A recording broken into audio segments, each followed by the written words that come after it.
Praise the lord. ఈరోజు Hebron calendar వాగ్దానము కీర్తనలు 91 అధ్యాయము 14 వచనము ధ్యానిద్దాము. అతడు నన్ను ప్రేమించుచున్నాడు గనుక నేను అతనిని తప్పించెదను. అతడు నా నామమును ఎరిగినవాడు కనుక నేను అతనిని ఘనపరచెదను. అతడు నన్ను ప్రేమించుచున్నాడని ప్రభువు మన గురించి ఏ రీతిగా సాక్ష్యమియ్యగలడు? మన క్రియలను బట్టి, ఏ క్రియలు చేయుటను బట్టి ప్రభువు ద్వారా మనం ఈ సాక్ష్యము పొందగలము. 2 కొరింథీ 9 అధ్యాయంలో ధారాళముగా ఇచ్చువారిని దేవుడు ప్రేమించువాడు, ఆయన ఆజ్ఞలను గైకొనుటయే దేవుణ్ణి ప్రేమించుట.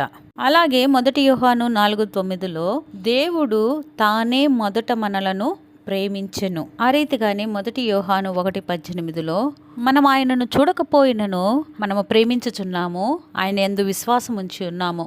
మన విశ్వాసాన్ని గణపరచుటకు ఆయన మనలను ప్రేమిస్తున్నాడు.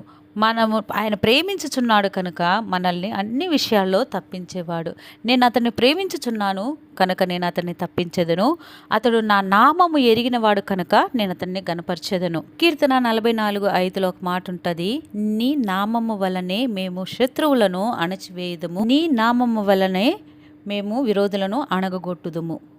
నన్ను గణపరచు వారిని నేను గణపరచుదును, నన్ను తృణీకరించు వారు తృణీకారము నొందెదరు. దేవుడు నిన్ను ప్రేమిస్తున్నాడు కనుక నిన్ను తప్పించి నిన్ను హెచ్చించి గణపరచును.